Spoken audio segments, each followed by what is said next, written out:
LMU is 1.0. Yes, finally Le Mans Ultimate is out of early access with a raft of whole new features and cars, tracks, and hold on. Let me just check my fake notes here.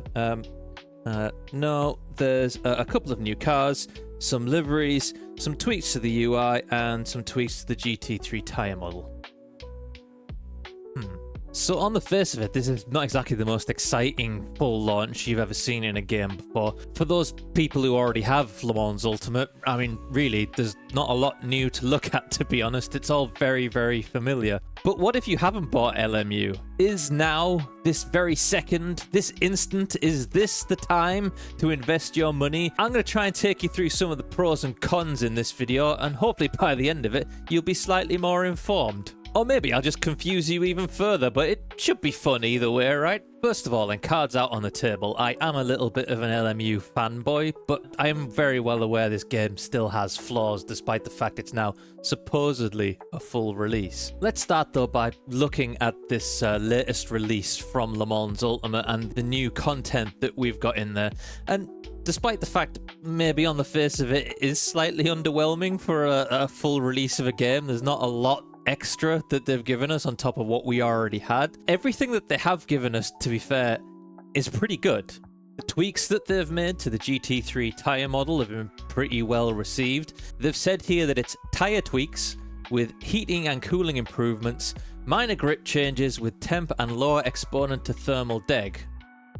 Basically, at the end of the day, what they've done is make them slightly easier to drive. I think that's what a lot of the community wanted. The previous update to this had made them a little bit OTT difficult to drive, and they've just kind of brought it back a little bit more. So, good stuff.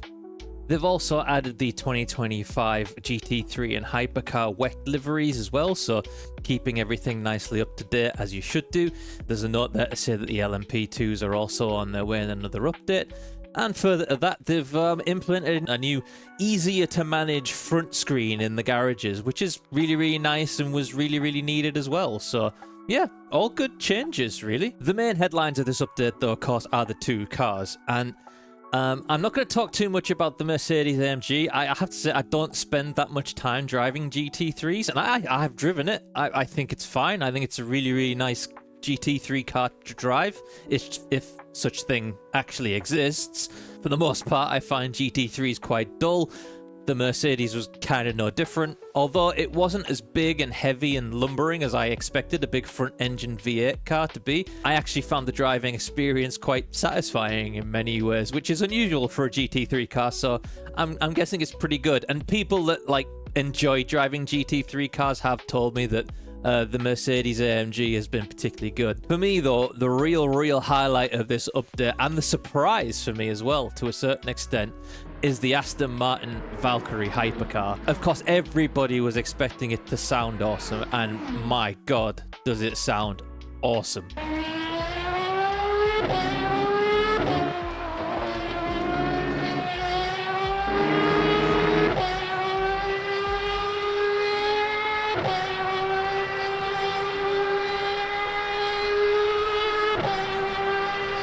I mean, it's just brilliant sounding. I think it's one of, if not, it might even be the best car I've ever driven in any sim anywhere. It's so good.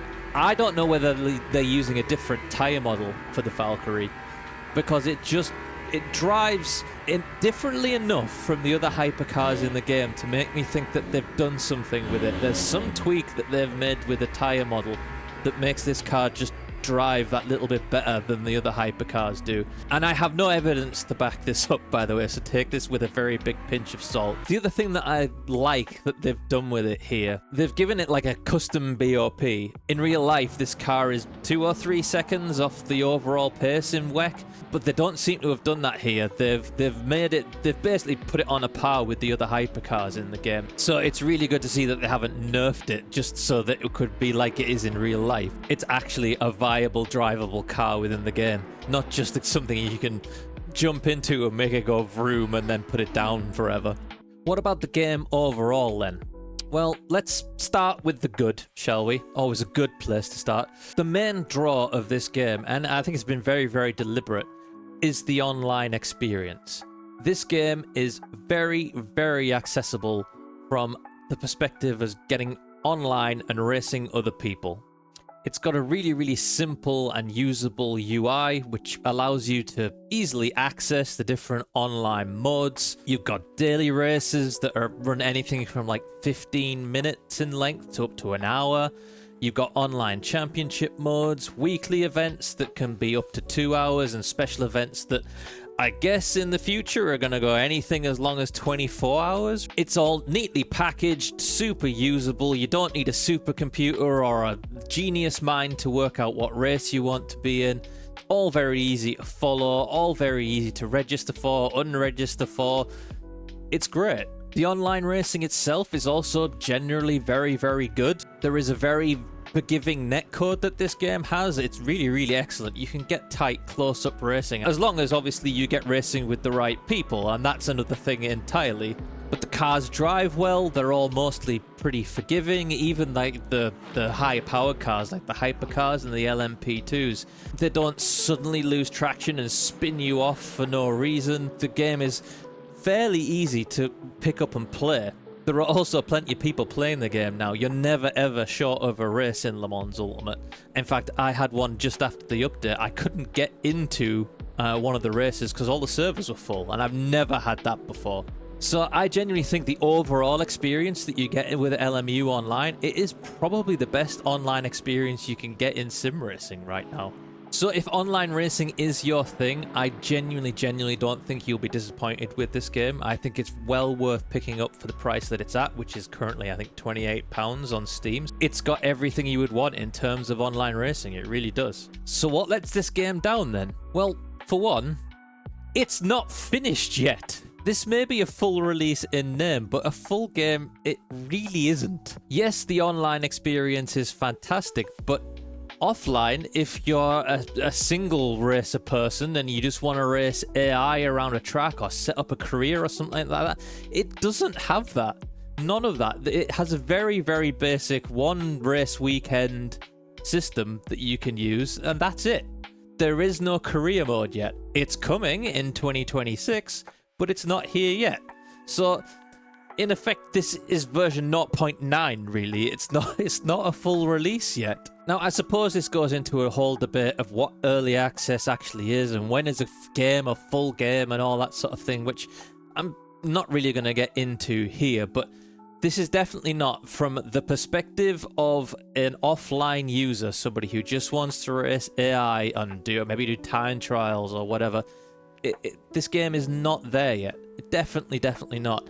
And it also suffers from a lack, even the online stuff, it suffers from a lack of actual content. The base game, I think, only has 7 tracks in it, and even with DLC, you're only going to go and get 11. So yeah, and yes, there's more stuff on the way, but I'm not really sure yet that you can actually call this a full game. I mean, it is largely devoid of bugs. Every now and then when they do the updates, there's always, about a week afterwards that it gets a little bit buggy and difficult to get into servers and whatnot, but they generally quite quickly sort that out. So in terms of stability, it's really, really nice, and it runs really well, and what it's got runs really, really well.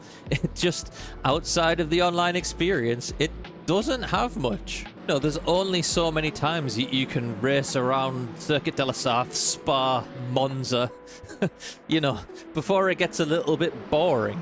So if having a lot of content and having a lot of choice is your thing, this might not be for you either. It is very, very much focused on WEC and on endurance championships. It doesn't have a lot of variety of cars, and right now it doesn't have a lot of variety of tracks either. It does also have a single-player co-op mode, but it's not something that I've particularly looked into. I don't play much single-player, but it's there. It's a feature. It's something that you can do. You can save games mid-race and then pass them on to a friend, and they can take over the race in the car. And it's probably actually, in terms of the endurance stuff, it's probably pretty much the only proper endurance racing that you can do right now in LMU. So it's got its advantages. So I think that has to be the conclusion. There are kind of 2 types of sim racer, I guess. There are those that want an online experience, and there are those that can't stand racing online and just want to race the AI and have good little careers on their own in their room without involving anybody else. An LMU right now clearly caters to one of that type of sim racer and not the other. So if you are an online racer, I really can't recommend it enough. I think certainly for GT3 racing, this in the next year is going to be everybody's go-to, and really for hypercars outside of AMS2, it's the only thing that really does them well, and it probably does them better than AMS2 as well. But if it's a single player race that you want, I'd look somewhere else, if I'm honest with you. Until this title gets its own dedicated career mode, which we have very little information about right now, apart from a couple of screenshots and some update videos that they've given us. There's not a lot for you in this game. But let me know what you think in the comments. Are you an online racer who doesn't enjoy LMU? Are you an offline racer, a single player guy that is actually finding enjoyment in LMU? Maybe I've missed something. Let me know in the comments. If you have enjoyed this video, please consider liking and subscribing, and I will see you in the next one. Cheers, guys.